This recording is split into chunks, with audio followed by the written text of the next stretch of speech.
आम लोगों की हैसियत इनके लिए कीड़े मकोड़े से ज्यादा कुछ नहीं। आज हम भारतीय सेना के उस काबिल कर्नल की कहानी सुनाएंगे जो अपने ही देश में यूपीए सरकार की साजिश का शिकार बन गया। इस सैनिक की कहानी न सिर्फ आपके रोंगटे खड़े कर देगी, बल्कि ये सुनकर उन लोगों का सिर शर्म से झुक जाएगा जो कांग्रेस को वोट करते हैं।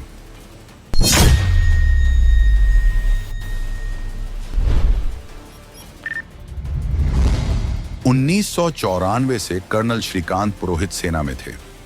2005 में उन्होंने जम्मू कश्मीर में कई सारे आतंकवाद विरोधी सफल ऑपरेशंस किए। उनके इस काम और काबिलियत की खूब सराहना होती थी। बाद में वे मिलिट्री इंटेलिजेंस में तैनात हुए।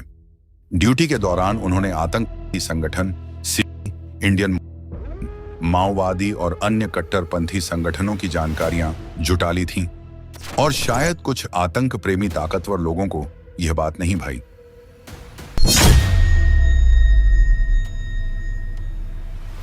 पांच नवंबर 2008 को कर्नल पुरोहित को मालेगांव ब्लास्ट केस में झूठे आरोप के साथ गिरफ्तार कर लिया गया। हैरानी की बात यह है कि ठीक 26/11 यानी देश में सबसे बड़े आतंकी हमले से 21 दिन पहले सेना के एक इंटेलिजेंस अफसर को अरेस्ट कर लिया गया। अब सवाल उठता है, क्या पुरोहित को हमले की भनक लग चुकी थी? क्या वो ये हमला रोक सकते थे? क्या उन्हें इसलिए मालेगांव ब्लास्ट में फंसाया गया ताकि मुंबई हमला बिना रुकावट के हो सके?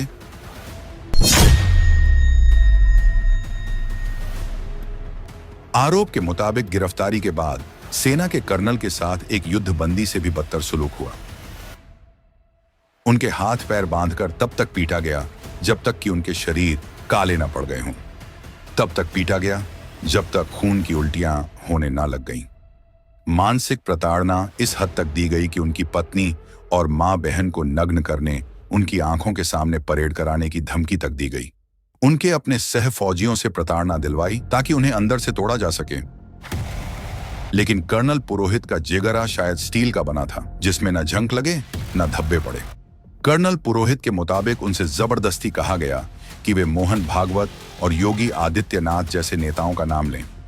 यह सब कुछ यूपीए सरकार के इशारों पर हो रहा था। अगर आप उनकी लिखी शिकायत पढ़ लें तो शायद आपका कलेजा फट जाएगा।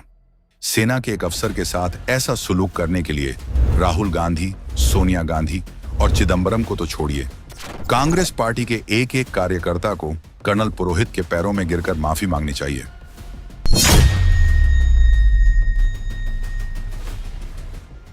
उनकी पोस्टिंग, मीटिंग्स और इंटेलिजेंस ड्यूटी के दौरान उन्होंने जो भी काम किया था, उसे ही आधार बनाकर एक फिल्मी स्क्रिप्ट तैयार की गई, जैसे कि कश्मीर से आरडी लाना, जबकि इंटेलिजेंस अफसर के पास आरडी का एक्सेस होता ही नहीं है। खैर, इसकी सच्चाई तो आगे जानेंगे। इसके अलावा हिंदू राष्ट्र बनाना, अलग संविधान बनाना या इजराइल थाईलैंड से सरकार बनाने के मनगढ़ंत आरोप लगाए गए। उन्हें अनुभव भारत जैसी संस्था बनाने की भी सजा दी गई।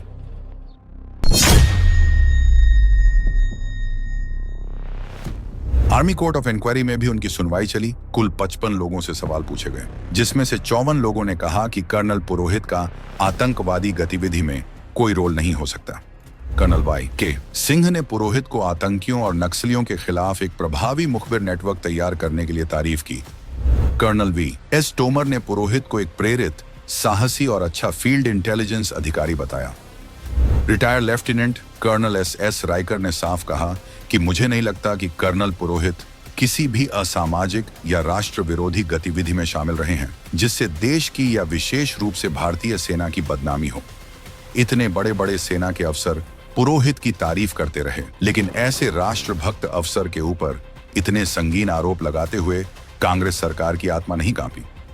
हैरानी की बात यह है कि यूएपीए जैसे कानून लगने के बाद भी सेना ने कर्नल पुरोहित को ड्यूटी से नहीं निकाला। शायद सेना भी जानती थी देश पर जान छिड़कने वाले लेफ्टिनेंट कर्नल पुरोहित पर लगे आरोप झूठे और मनगढ़ंत हैं, और एक ना एक दिन ये जरूर निर्दोष साबित होंगे।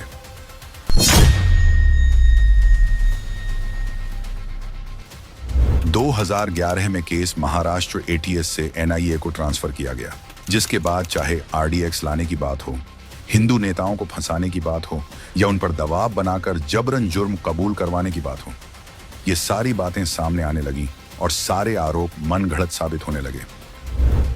2017 में करीब 9 साल बाद पुरोहित को सुप्रीम कोर्ट से जमानत मिली और कर्नल पुरोहित की देशभक्ति देखिए, ऐसी शायद दुनिया में इसकी मिसाल ना मिले। अपने ही देश की सरकारों के प्रतिशोध का शिकार होने के बावजूद इतना अत्याचार सहकर भी उन्होंने जमानत मिलने के बाद दोबारा आर्मी ज्वाइन की और आज भी खुफिया टीम का हिस्सा हैं।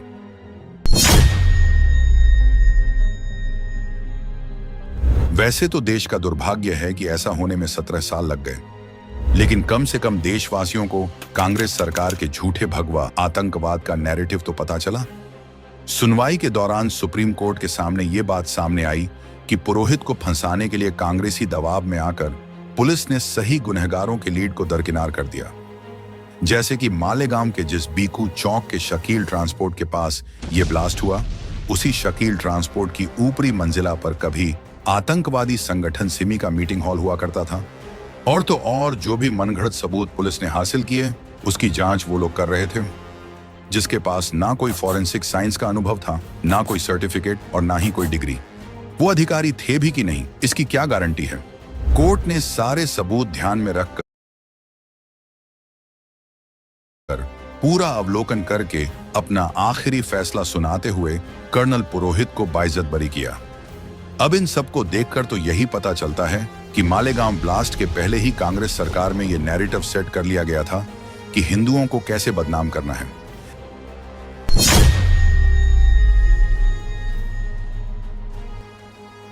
शायद कोई और होता तो उसे अपने देश से नफरत हो जाती, लेकिन कर्नल पुरोहित, जिन्होंने निर्दोष साबित होने के बाद ये कहा, मैं एक ऐसा सैनिक हूं जो इस देश से बिना शर्त प्रेम करता है। देश सर्वोपरि है और इसकी नींव मजबूत होनी चाहिए। कांग्रेस पार्टी ने लाख कोशिश कर ली, लेकिन वो कर्नल पुरोहित के हौसलों को तोड़ नहीं पाई और ना ही हिंदू आतंकवाद को सच साबित कर पाई। क्या कांग्रेस की सरकार ने अपने वोट बैंक को खुश करने के लिए आतंक के नेटवर्क का तोड़ निकालने वाले देशभक्त अफसर को फर्जी केस में फंसाया था? या फिर शायद 26/11 टाला जा सकता था इसलिए? लेकिन 17 साल की लंबी लड़ाई के बाद सच सामने है। जाबाज कर्नल श्रीकांत प्रसाद पुरोहित गुनहगार नहीं थे, बल्कि देश के दुश्मनों के खिलाफ एक सबसे तेज हथियार थे जिसे कांग्रेस रौंद देना चाहती थी।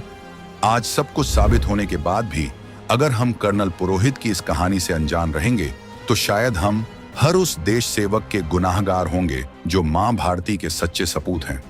इसलिए इस कहानी को देश की रगों में घोल दीजिए और ज्यादा से ज्यादा शेयर कीजिए, ताकि सबको ये पता चले कि कांग्रेस तुष्टीकरण के लिए किसी भी सेना की जिंदगी को कितनी बेरहमी से कुचल सकती है, ताकि फिर कोई और कर्नल पुरोहित कांग्रेस की इस साजिश का शिकार ना बन सके।